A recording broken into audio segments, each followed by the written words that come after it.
Social media पर channel Mahalakshmi की ओर से आप सभी को रात्रि 8 सोमवार का दिन, बहुत पावन दिन, हमारे 13वें तीर्थंकर का ज्ञान कल्याणक है। भावना यही भाई कि अंदर से जो कषाय हैं, जो तिमिर है अज्ञानता का, वह नाश हो जाए। ऐसे पावन दिन, यही मनोकामना, ये भावना करते हुए सादर जयंत करते हैं आज की शुरुआत सीधा डोंगरगढ़ के तीर्थ के साथ। चंद्रगिरी पर देख रहे हैं 1 तारीख से भव्य आयोजन चल रहा है। मुख्यमंत्री भी आए, दोनों उप मुख्यमंत्री आए, बहुत लोग, हम और आप अभी नहीं पहुंच पाए। हम बात कर रहे हैं यहाँ पर जैन आर्मी की परेड हुई। अब ये जैन आर्मी कहाँ के इस तीर्थ को बचाने पहुंचेगी वो बात की बात है, पर यहाँ परेड जरूर हुई उनकी। ध्वजारोहण हुआ और मुनिषी ने यहाँ पर, मुनिषी समता सागर जी ना, और अनेक संत हैं यहाँ पर।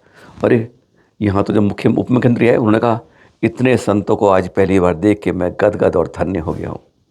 और मुनिषी कह दिया ध्वजारोहण, एक अभूतपूर्व रूप से उन्होंने उसके बारे में कहा कि ध्वजारोहण के बारे में देखा है कि एक ध्वज तिरंगा राष्ट्रीयता का प्रतीक है, राष्ट्रीय ध्वज। एक भगवा रंग का, केसरी रंग का, वह त्याग का प्रतीक है।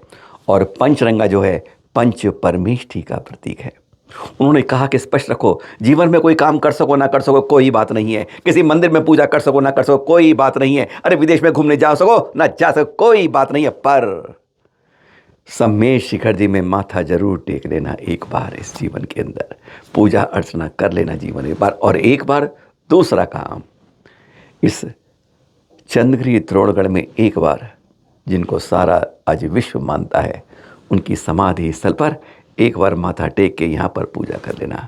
यहाँ पे साधु संत तक वंदना करते हैं, फिर कायो सर्ग करते हैं।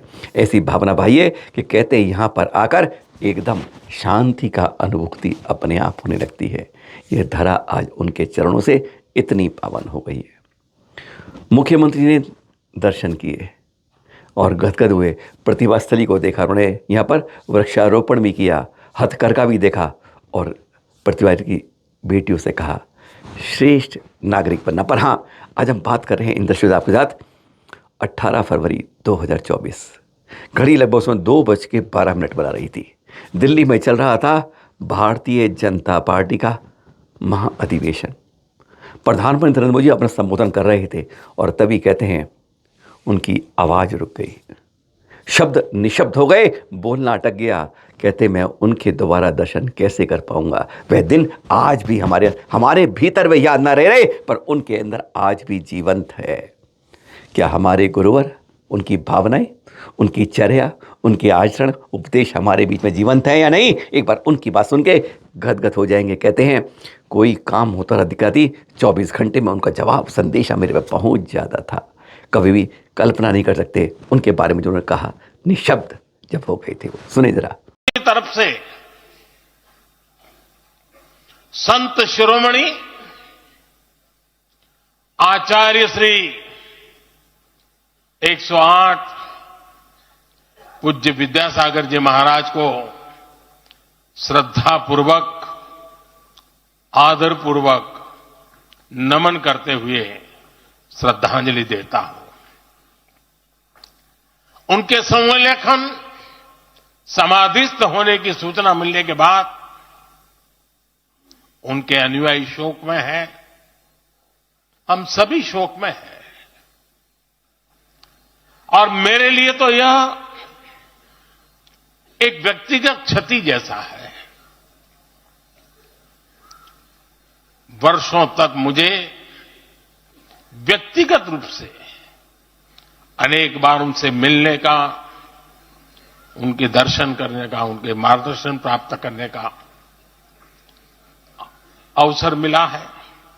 कुछ ही महीने पहले ऐसा ही मन कर गया था, मेरे प्रवास कार्यक्रम को बदल करके बहुत सुबह सुबह मैं उनके पास पहुंच गया था। तब पता नहीं था कि मैं दोबारा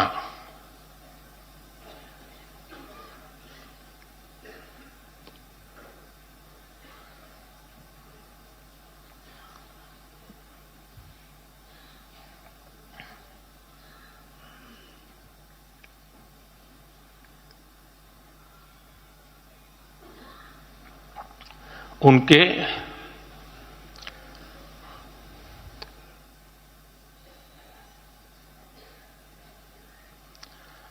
दर्शन नहीं कर पाऊंगा।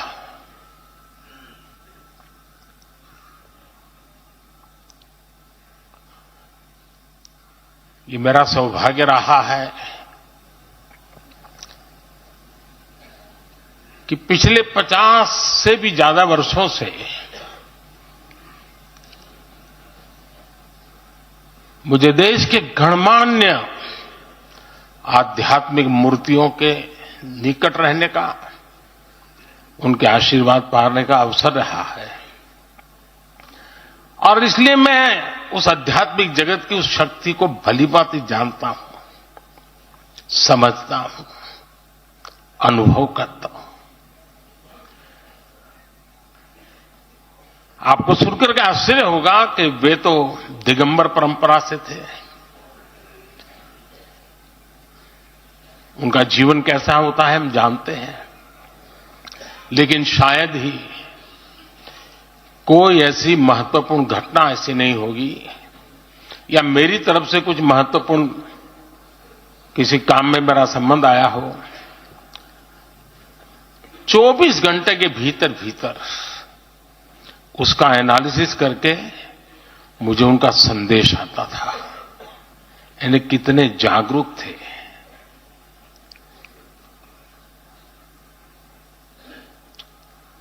और अपनी विराट आध्यात्मिक यात्रा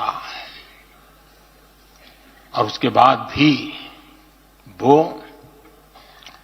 हम सबको हमेशा प्रेरणा देते रहे हैं। जीवन भर उतनी सौम्यता के साथ उनका लोगों को मिलना, उन्होंने हमारे युवाओं को परंपराओं से जोड़ा, गरीबों तक शिक्षा और स्वास्थ्य की सुविधाएं पहुंचाई। उनका पूरा जीवन उस व्यक्ति के लिए प्रेरणा जैसा है जिसने गरीबों और वंचितों के लिए काम करने का संकल्प लिया है। आज जब भारत प्रगति के पथ पर आगे बढ़ रहा है, मुझे विश्वास है कि उनके सिद्धांत और उनका आशीर्वाद ऐसे ही भारत भूमि को प्रेरणा देता रहेंगे। साथियों, पिछले 10 वर्षों में भारत ने जो गति हासिल की है, बड़े लक्ष्यों को प्राप्त करने का जो हौसला पाया है, यह अभूतपूर्व है साथ। और इसलिए नहीं कि मैं कह रहा हूं, दुनिया गाजे बाजे के साथ बोल रही है। हाँ, 6 फरवरी को गुरुवार पर ये वित्त मंत्रालय का देख रहे हैं, राष्ट्रीय जो ऑफिशियल गजट है, अधिकृत गजट 31 जनवरी को घोषित हुआ है कि उन पर 100 रुपए का सिक्का जारी। पहली बार किसी दिगंबर संत के ऊपर कोई सिक्का जारी किया जा रहा है। 100 रुपये का दे रहे हैं, जिसमें 44 एवं का सिक्का होगा, बता दें उसमें 200 दांत होंगे। आपको कुछ खास बता रहे हैं, आपको बात कुछ कमी भी बताएंगे। हाँ, उसमें नाम लिखा होगा अपने आचार्य श्री का पीरियड के साथ, जिसमें वजन के अंदर आधी चांदी होगी, तांबा होगा, अन्य होंगे। 100 रुपये उसका मूल्य रखा गया है। एक तरफ अशोक स्तंभ होगा, दूसरी तरफ गुरुवर की तस्वीर के साथ, एक तरफ कमंडलू, एक तरफ पिच्छी उनके दाएं बाएं में होगी। पर एक बात इसमें गलत होगी, जिसके लिए पूरे जीवन गुरुवर कहते रहे और अब तो वर्तमान सरकार भी, सत्ता भी कहती है कि हमें इंडिया नहीं भारत बोलना चाहिए, उसमें अंग्रेजी में हमारे देश का नाम इंडिया लिखा होगा। बस एक बात ही है, कहते हैं चुभ जाती है, और कहते हैं चांद में कुछ और दिखे ना दिखे पर दाग जरूर दिख जाता है। बस वही बात है, अगर इस पर भारत ही लिखा होता तो गर्व की अनुभूति कई गुना हो गई होती, जो अब 6 फरवरी को सरकार जारी करेगी। देख रहे हैं, फिनिशिंग टच हो रहे हैं गुरुवर की प्रतिमा के। पर एक बात, सवाल एक सिर्फ चिंतन का यह है, जगह जगह उनकी प्रतिमाएं इस समय प्रतिष्ठित हुई हैं तदाकार रूप में, उस रूप में जैसे थे। पर विद्वान और बड़े बड़े संत, नाम नहीं लेंगे, कई बड़े संत, उनके शिष्य भी कहते हैं कि कभी भी वर्तमान संतों की उस रूप में प्रतिमाएं नहीं बननी चाहिए। जो एक रूप दिया हुआ है, जो प्राचीन रूप देखते हैं ना, पुराने तीर्थों में जाएंगे तो मिल जाएगा, हमेशा वैसे बनने चाहिए चिंतन अलग बात है, सोच अलग बात है, और यह अनुभूति अलग बात है। कल सत्ता और विपक्ष दोनों दिल्ली के अंदर एक दूसरे पे से हथियार चलाते हैं, शब्दों के बाण चलाते हैं। अरे वो कहते हैं कुरुक्षेत्र और महाभारत के युद्ध ऐसे नहीं जैसे आज शब्द बाण चल रहे हैं।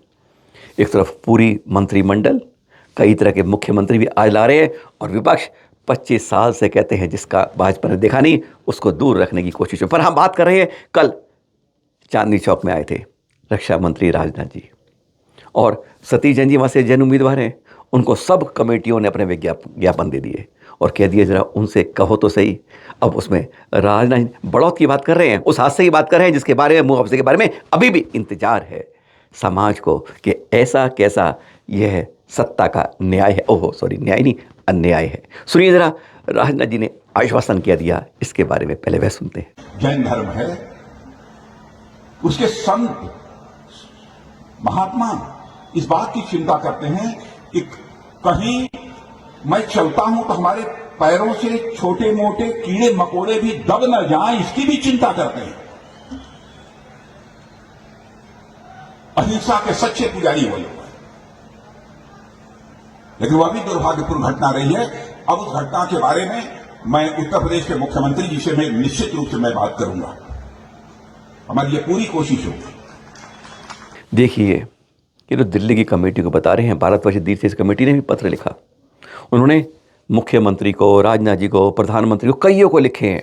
कई कमेटियों दिखाने को पत्र अनेकों ने लिखे हैं कि ऐसा भेदभाव क्यों हो रहा है। पता है, एक तो हम हाथ जोड़ के आपसे कहेंगे, जब धर्म की बात हो तो राजनीति का जो अपना है ना, उठा के कमर से उठा के बाहर रख दीजिए, अंदर मत लाइए। क्योंकि आज जो इस तरह के जो पुष्टि करते वो कहते हैं अरे कुंभ तो राजकीय सरकार का महोत्सव था और ये बढ़ौत वाला निजी महोत्सव था। तो एक बार बात करें आपसे, अगर सरकार का महोत्सव 7,000 करोड़ रुपए खर्च हुए हैं, ऐसे कौन से जैन समाज के कार्यक्रम में 71% की बात कर रहे हैं, 70 करोड़ भी सरकार ने खर्च किए हैं। कौन सा ऐसा महोत्सव उसने सरकार के रूप में माना गया है? भेदभाव मत करिए। अगर दर्द है, दुख है, सचमुच आर्थिक सहायता देना सरकार का परम कर्तव्य बनता है, जिम्मेदारी बनती है। हाँ, जो खो दी है उनको वापस तो नहीं ले सकते, पर उनको आर्थिक संबल तो दे सकते हैं। इसके लिए एक हाथ बंद के न्याय नहीं होता, हाथ न्याय दोनों हाथ, सबका साथ सबका विकास। हम एक नज़र से देखते हैं, बराबर देखते हैं। यह सरकार के पाठ आज काम आते हैं। क्यों सरकार ऐसा भूल के करती है, क्यों भेदभाव कर रही है? विश्वास नहीं होता कि आज एक तरफ उठा के दूध में मक्खी की तरह कर देते हैं। सबसे ज़्यादा टैक्स देने के बाद संपन्नता हर के पास नहीं होती है, हर कोई अमीर की श्रृंखला में नहीं आता है। आपको बताएंगे, पर यह पत्र दिखा रहे हैं। आवाज़ ध्यान रखिएगा, अगर अब आपने अगर आवाज़ नहीं उठाई तो ध्यान रखिए आगे से जैन सहायता कभी नहीं मिल पाएगी, क्योंकि एक शुरुआत हो जाएगी, एक नई लकीर खींची शुरू हो जाएगी। तब हम कहीं आवाज़ उठाने लायक, कम से कम आवाज़ तो करिए। पड़े रहोगे तो कोई उठाने वाला नहीं आएगा, और जब आवाज़ करोगे, कहते हैं माँ भी दूध तब देती है बच्चे को जब वह रोना शुरू करता है। हम किसी का विरोध नहीं करते, पर अपनी आवाज़ तो, अपना हक तो मांग सकते हैं। कि अफसोस होता है कि जब इस तरह की बातें न्याय अन्याय के बीच में फ़र्क हो जाता है। जैन और दूसरे समाज से दूसरे को सहायता दी, बहुत अच्छा, हम तो कहते कम सहायता दी, पर इधर क्यों नहीं दी, सवाल इस बात का है। हम बात कर रहे हैं हम न्याय के लिए। इसमें ये नहीं कि विपक्ष उठा रहा है, ए पार्टी उठा रही है, बी नहीं। राजनीति की बात पहले करते हैं आपसे। नवीन जैन जी देख रहे हैं, भारतीय जनता पार्टी के सांसद हैं, सत्ता के सांसद हैं। इन्होंने आवाज़ उठाई, पत्र भी लिखा है मुख्यमंत्री महोदय को। उन्होंने साधा मृतक भाइयों की जो हैं महिलाएं हैं, उन सबके पते साथ दिए हैं। इनको क्यों आर्थिक सहयोग नहीं दिया जा रहा है, कृपया करके दिया जाए। देख रहे हैं आप, सुन रहे हैं। और बहुत सारे लोग घायल भी हुए उसमें।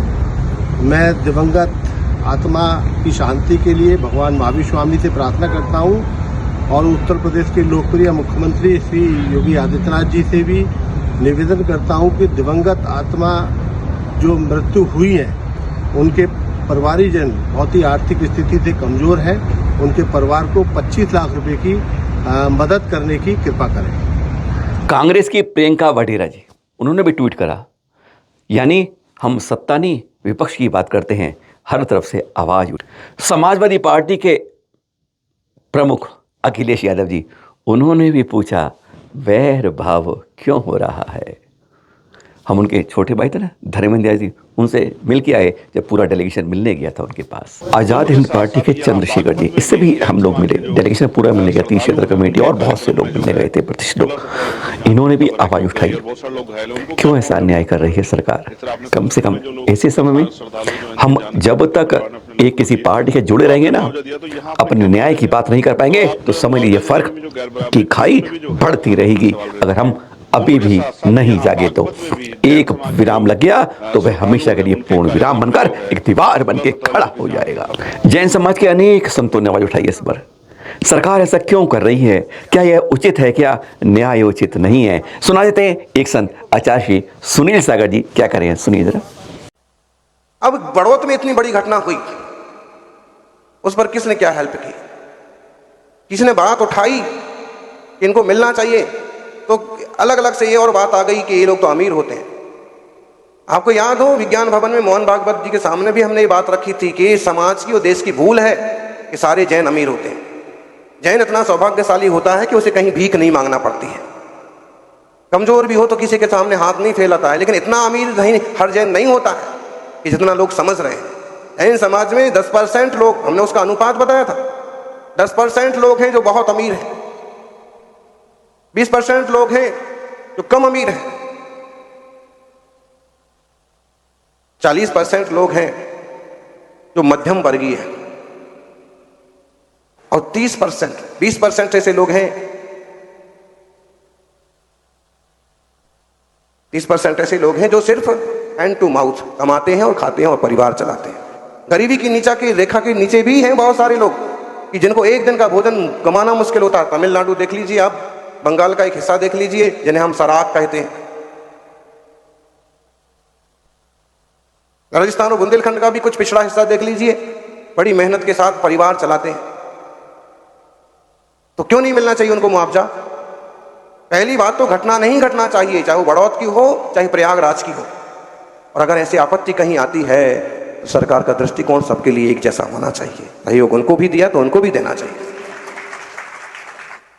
तो मतलब हम लोग बहुत बड़ी दुविधाओं में हैं।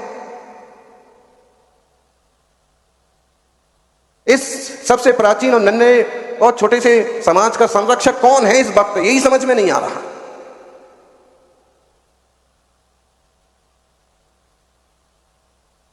एक तरह का संक्रमण का काल है।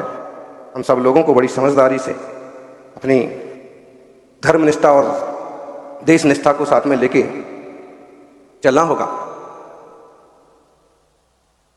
ये कहेंगे।